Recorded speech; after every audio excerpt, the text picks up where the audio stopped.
Argentina votó a nivel provincial, ¿no? En la provincia más poblada, muy importante políticamente, la provincia de Buenos Aires, pero en elecciones que tuvieron alcance legislativo y municipal de esa provincia. Y sin embargo, esto rápidamente, y los resultados con la victoria del oficialismo provincial, que es el justicialismo, que a su vez es la oposición nacional, rápidamente se ligaron a cuestiones vinculadas a los mercados, efectos en la economía, y me interesa poner eso como punto de partida de tu repaso sobre distintas variables de la situación económica argentina, que empezás por dónde. Y mira, si querés, por todo lo que vos mencionás, podemos empezar por un gran paraguas, que es, hace mucho tiempo, un premio Nobel de Economía, difunto hace mucho tiempo, decía que había 4 clases de países en el mundo, 4 tipos: países desarrollados, en vía de desarrollo, Japón y Argentina. O sea, eso es como nuestro gran paraguas para entender nuestro sujeto de estudio. Ya es un caso de excepcionalidad absoluta en términos históricos. Japón y Argentina estaban en la misma bolsa, digamos. Como 2 casos raros que vos no podés clasificar en ninguna otra cosa que no sea en una excepcionalidad nacional por motivos distintos y por motivos que han cambiado en el tiempo. A veces una excepcionalidad positiva y a veces negativa. El que acuñó esa frase falleció hace mucho tiempo. Fue, de hecho, el que inventó el indicador del PIB, que bastante hablamos de eso. ¿Sí? ¿Quién es? Simon Kuznets se llama. ¿Sí? Bien, o digo sea, para que la no, gente como para darle, ¿viste? estamos hablando. Entonces eso que nos queda como siempre como gran titular. Segundo gran titular, como pasar un poco del microcontexto, de la microcoyuntura. Argentina está en lo que en economía se conoce como una estanflación desde el año 2011 más o menos. Es decir, una combinación de estancamiento económico con alta inflación. Ese como bajando un grado más, pero saliendo de la coyuntura. Ese es el otro gran paraguas que tenemos de análisis. Pequeño paréntesis. La inflación ha sido una característica, la inflación alta o muy alta de la Argentina de los últimos años, muy notoria. Si no me equivoco, el último gobierno de la expresidenta Cristina Fernández dejó el país con cerca de 30% de inflación anual, y ya en aquel Uruguay de inflación anual de 7 u 8%, eso nos llamaba la atención. Después vino Mauricio Macri, que más o menos la duplicó. Después vino Alberto Fernández, que la dejó todavía encima del doble, o sea, ya cerca de los 200 puntos porcentuales. Y ahora está Milei, y me quería posicionar en lo siguiente.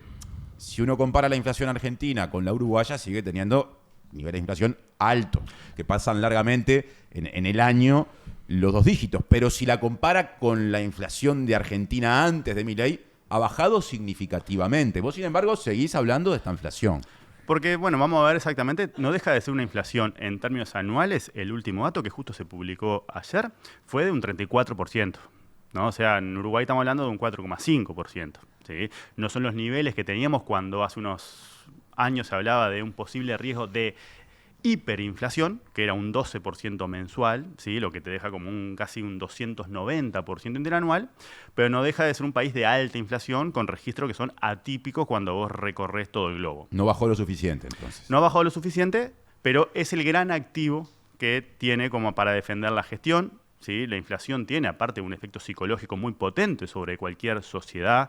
Ya lo decía Keynes, que si vos querés corromper una sociedad, un país, tenés que empezar corrompiendo su moneda, por ejemplo. ¿Sí? O sea que de alguna manera, aparte es intuitivo, el efecto angustiante, estresante que tiene ver cómo los precios, ¿sí?, se remarcan en el mismo día, cómo no llegas a fin de mes, cómo no te da para salir del cajero y llegar al supermercado porque ya la inflación ya te comió todo el poder de compra. O sea, eso genera un trauma en la sociedad, del cual nosotros somos un caso ilustrativo de lo que implica ese estrés postraumático de una historia inflacionaria. Te lo voy a definir con una frase peronista. Los salarios suben por la escalera, la inflación sube por el ascensor. Exacto. ¿Sí? Frase atribuida a Juan Domingo Perón. Exacto. Entonces, el gran logro, el gran activo que tenía el gobierno era justamente el haber reducido la inflación a niveles más razonables para la historia argentina, no razonable para lo que es el contexto internacional. ¿Sí? Y además había sacado el cepo cambiario, que era otra de las cuestiones que de alguna manera estaban ahí sobre la mesa, ¿no? Y cambió por ese esquema de bandas de flotación. Que eso es interesante, solamente como para poner un poco en contexto, porque ayer justo se hizo viral la presentación de una periodista en televisión argentina. Cristina Pérez mostrando cómo las flechitas de la banda van para arriba cuando se acerca abajo y al revés, ¿no? Y eso es justamente, ¿no? Nosotros hemos tenido en la historia un régimen así. Básicamente tiene un techo superior que se va moviendo en el tiempo, va creciendo, y un techo inferior que va decayendo. En los años 90 se hablaba de la banda de flotación, ¿no? Exacto. Antes de la crisis del año 2002. Entonces vos adentro flotás. ¿Qué quiere decir? Que adentro el tipo de cambio se mueve libremente. Pero cuando se acerca arriba de la banda, lo que tiene que hacer el Banco Central es vender dólares. ¿Sí? Y cuando se acerca a la parte de abajo de la banda, lo que hace es comprar dólares. Yo sé que puede parecer una obviedad, pero ¿por qué? Porque justamente vos tenés que, cuando lo querés contener, es decir, que no se te siga yendo para arriba, vos tenés que aumentar la oferta de dólares. Y eso lo haces justamente saliendo a vender tus dólares. Y ese es parte de uno de los trilemas, o cuatrilemas, o quintuplilemas que tiene Argentina. Y es esa dificultad justamente de acumular reservas internacionales. Y ahí hacemos otra digresión conceptual. Las reservas internacionales son los activos que tienen los países, en particular los bancos centrales, para hacer frente a sus compromisos financieros, para defender la moneda, para evitar crisis, para hacer prestamistas de última instancia. Es el poder de fuego de defensa que tiene una economía en términos económicos. Y parte de lo que el gobierno de Milei incumplió de su acuerdo con el Fondo Monetario es esa acumulación de reservas. ¿Por qué hicimos esta digresión? Porque justamente cuando vos vendés dólares, los dólares son reservas. Entonces, cuando vende dólares para evitar que supere el techo, muy importante en estos días, lo que hace es se desprende de esa reserva. Entonces, las reservas caen. Entonces, el problema de Argentina tiene que ver con este dilema de poder contener la inflación, pero al mismo tiempo hacer crecer la economía y al mismo tiempo acumular reservas internacionales. El tema es que lo que te ayuda con una cosa, te complica la otra. ¿Cómo haces para contener el dólar? Que es parte de lo que estamos viendo en términos de la actividad, y aumentás la tasa de interés, porque querés hacer atractivo y que no se te vayan a dólares la guita. ¿Sí? El tema es que esas tasas de interés en Argentina eran el 70%. Y eso es parte de lo que explica el contexto recesivo que estamos atravesando. Entonces, desde el punto de vista de la parte contextual, vos tenés un avance importante en materia de inflación, pero un costo muy relevante en materia de actividad. Es decir, justamente todo lo que estás haciendo para contener la inflación y evitar que se te dispare el dólar, te está generando o te está ahogando la economía. En particular las tasas de interés y el ajuste fiscal. Entonces, lo que estamos viendo en términos de actividad económica es justamente un efecto recesivo asociado al ajuste que fue el que te permitió reducir la inflación. Por eso la contracara del logro inflacionario tiene que ver con esta profundización de la caída de la actividad, esta idea de que la gente no está llegando a fin de mes. ¿Te acuerdas cuando Milei se reía y decía, bueno, yo no veo zombies en la calle? Sí, dijo algo así como si alguien no tiene para comer, se muere y la gente sigue viviendo. Planteó una cosa muy perversa. Y muy de él, muy típica de él, ¿no? Porque si hay algo que acá estamos haciendo un análisis estrictamente económico, ¿no? Estamos metiendo muchas otras dimensiones que son sumamente relevantes, más relevantes, ética, moral, ¿no? La crueldad como señal inequívoca de estupidez. O sea, un conjunto de cosas que hacen también al combo que estamos analizando, pero acá por tema de espacio nos dedicamos simplemente a la economía, y lo que estamos diciendo del contexto es una gran bandera para mostrar en términos de inflación a un costo muy alto en términos de crecimiento, es decir, Argentina no está creciendo en lo que va de este año, ¿sí? Y por tanto eso genera todo ese descontento que se traduce en esta revés duramente procesado en términos electorales. Yo empecé por las elecciones hablándote de lo que se discute como eventuales efectos en la economía de ese pronunciamiento. Vos hiciste toda una explicación y volvimos al punto de las elecciones. Pero eso ya se agotó. Planteaste un escenario muy desafiante en el sentido de que hay muchos problemas que atender y que la solución para uno puede ser profundizar el otro. Entonces, ¿hay forma de conciliar tanto frente abierto? Y parece difícil, ¿no? Porque si vos mirás, de alguna manera ya la primera reacción que hubo después es un aumento del riesgo país, ¿sí? Y un aumento nuevo del dólar. ¿Sí? El aumento del nuevo dólar te pone esa presión que estamos discutiendo. Pero en particular lo que hace el riesgo país es le está dando las señales, ¿sí? A los mercados, al fondo, de que es cada vez más alta la percepción de riesgo que tienen sobre el país, y por tanto es cada vez más alta la desconfianza que tiene en términos de que tenga la capacidad de dar vuelta al partido, ¿sí? Y por tanto hoy lo que estamos viendo es el nivel de riesgo país más alto. Nuevo paréntesis, nueva digresión. El riesgo país, ¿qué es, Tincho? Es la prima de riesgo, lo que pagamos los países por no ser Estados Unidos. Básicamente los países para endeudarnos pagamos la tasa libre de riesgo, la de Estados Unidos, ¿sí? Y una prima de riesgo en función de qué tan riesgosos somos. En Uruguay eso es de 100 puntos. Hoy en Argentina es de 1.070 puntos. En el pasado de Argentina llegó a ser de 7.000 puntos cuando estaba por fuera de los mercados. Entonces, ¿por qué importa esto? Porque es una primera señal que lo que te está mostrando es una desconfianza en torno al rumbo económico, o en particular en torno a la capacidad y el pragmatismo ¿sí?, de poder alterar un rumbo que justamente quedó validado a través de la votación, de que no es el que te está demandando la sociedad, porque el efecto que está teniendo tu plan de ajuste es sumamente asfixiante. O sea que en ese lugar, cuando vos pensás en perspectiva, y es complicado, porque vos estás dando justamente una señal de que sos mucho más riesgoso y que la incertidumbre es mucho más alta, porque ahora tenemos una elección de nuevo, ¿sí?, y porque no parece que Milei haya internalizado el mensaje que se le dio. Porque si hay algo que ha hecho estos días es, volvió a meter 2 vetos relevantes, ¿sí?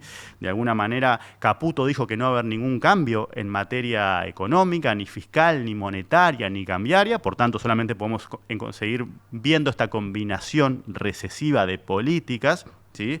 Y porque ¿dónde vas a crecer si vos justamente ya no podés hablar del riesgo Cuca? Porque hoy tenés el riesgo Jabo, como le dicen ahora, o el riesgo Cat de Karina. Y naturalmente que con todo ese menjunje de riesgos, vos tenés un problema para atraer inversiones, tenés un problema para crecer, ¿sí?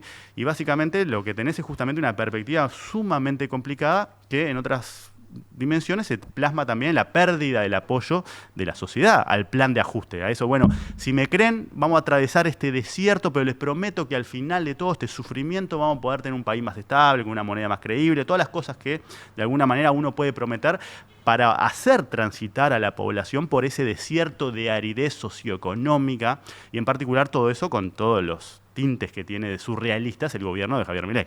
Ahora, ¿cómo se explica que el Fondo Monetario Internacional, pese a que hay incumplimientos, que la perspectiva no es buena, que Milei no acumuló las reservas que debía acumular en función del último acuerdo con el fondo, que le reportó un préstamo de más de 20.000 millones de dólares, que se suma a todo lo al que viene de atrás de 45.000, lo que hace que Argentina sea el mayor deudor en la historia del Fondo Monetario? ¿Cómo se explica que de todos modos el Fondo Monetario siga, dicho en argentino y futbolero, bancándole los trapos? Y porque una vez que estás adentro, ¿no? ¿Qué hubiese hecho si no era salir a respaldar con ese comunicado escueto en estos días?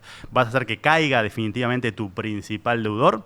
Está tan adentro Argentina como el Fondo Monetario. O sea, la suerte de uno está atada a la del otro en algún sentido. O sea, como vos dijiste, la deuda que tiene Argentina con el Fondo Monetario es la más alta de todas. Por tanto, cualquier otro mensaje que no sea respaldamos esto, ¿sí?, iba a estar interpretado como que le están soltando la mano. ¿Qué pasaría ante ese escenario? Si le soltan la mano el Fondo Monetario, ¿sí?, y bueno, se termina de desconfigurar todo y hubiésemos visto un colapso mucho mayor. Por tanto, salió elegantemente a decir, che, bancamos todo esto, valoramos que dentro del programa que nosotros le pedimos a Argentina para darle la plata que nos está demandando, valoramos que haya hecho un ajuste fiscal, valoramos que haya hecho un apretón monetario, es decir, sacar de circulación toda la guita que había, que explicaban parte de la inflación del pasado, ¿sí? Y estaba esta meta de reservas, que fue la que no cumplió, pero le dieron un plazo. Bueno, no la cumpliste ahora, pero te damos un margen para diferirlo en el tiempo, y además tiene reformas pendientes, complejas, laborales, tributarias, previsionales, de burocratización, de regulación. Parlamentario en el que está muy lejos de tener mayoría. Exacto, entonces creo que el Fondo Monetario se ve atrapado en esa situación donde vos no podés dejar caer al paciente porque justamente tu suerte depende de que no caiga. Entonces lo que va a hacer es va a respaldarlo en la medida que pueda y con estos mensajes más escuetos. Pero pensándolo por el absurdo, no tenía otro camino, porque cualquier otro camino iba a ser la señal, ¿sí?, que iba a terminar de desconfigurar todo y hacer que cayera. Porque el lunes es cierto que no fue tan virulenta la reacción como uno podía imaginar el domingo, en particular a la luz de lo que había sido la experiencia, ¿te acordás?, en 2019. Claro, cuando la oposición en aquel momento, el Frente de Todos, que era el armado justicialista de aquel tiempo, se perfilaba para ser presidente Alberto Fernández, había votado mucho mejor que el oficialismo, que era el macrismo, en las PASO, las internas obligatorias. Y ahí el dólar empezó a escalar. Pensá que de alguna manera, ahora en este caso, entre el viernes y ayer, el dólar subió entre 50 y 70 pesos argentinos. Depende de qué cotización veas. Justamente parte de la excepcional argentina tiene que ver con las múltiples cotizaciones, pero no fue lo que subió en el 2019. ¿No? Ese caos que se generó el día después de las elecciones, en 2019, no se repitió, ¿sí?, porque el dólar no subió tanto. En términos porcentuales, un 3-4%, pero no es tanto como había subido en 2019. El riesgo país subió, pero no está en esos niveles.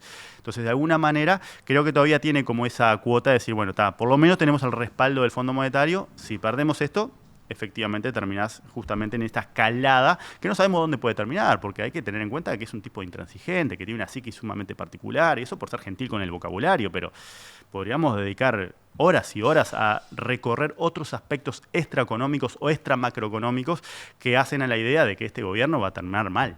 Sí, y de las que en este momento de crisis, de turbulencia hacia adentro, por muchos factores se está hablando pila, diría, muchísimo en medios de comunicación. Uno se pregunta con cuántos datos certeros y con cuánto de especulación con respecto a estas variables personales, ¿no?, del presidente argentino. Pero nos corremos de eso porque aparte tenemos que redondear y hay algo fundamental. Si empecé diciendo que a Uruguay nunca le es indiferente lo que pasa en Argentina, te pregunto cómo puede repercutir en la economía uruguaya esta situación económica que atraviesa Argentina.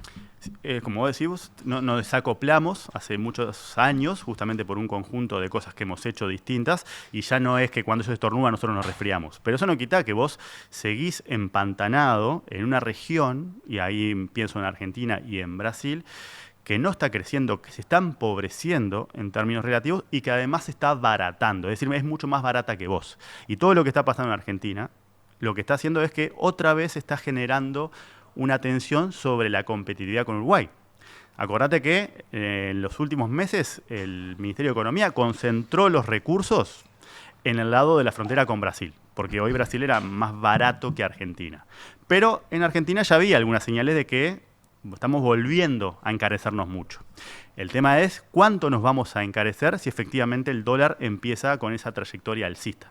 Es decir, cuanto más suba el tipo de cambio, más conveniente es para los uruguayos ir a Argentina. Más parecido es al escenario que teníamos en 2022-2023 y por tanto lo que tenés es justamente una afectación de toda la actividad en el litoral, ¿sí? Y por supuesto una perforación de frontera a través del comercio. O sea que lo que puede pasar es que justamente el problema de precios con Argentina se nos vuelva a poner mucho más agudo de lo que ha sido en el último año, porque en el último año Argentina se ha encarecido con nosotros. No porque nosotros nos abaratamos, Uruguay no se abarató, pero Argentina sí se encareció. Y lo que está pasando en estos días, y que puede pasar más violentamente, es que ese proceso de abaratamiento argentino aumente. De vuelta, cada vez que sube el tipo de cambio ahí, es más conveniente para el uruguayo cruzar. Y eso empieza a desatar justamente todo este conjunto de cosas que de alguna manera impactan en la actividad, impactan en la recaudación y generan la necesidad de tener medidas paliativas más intensas en la frontera. Y las medidas paliativas más intensas suponen una renuncia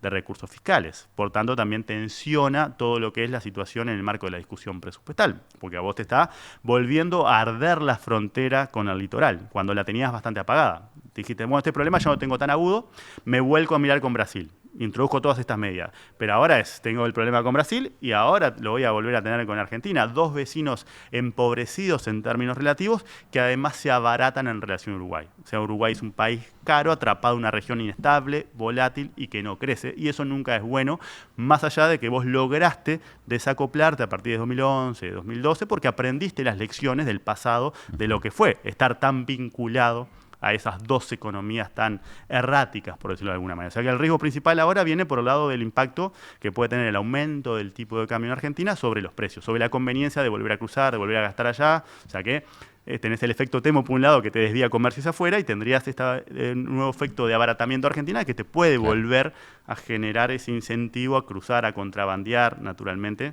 que tiene como resultado una afectación de la actividad en toda la parte litoral.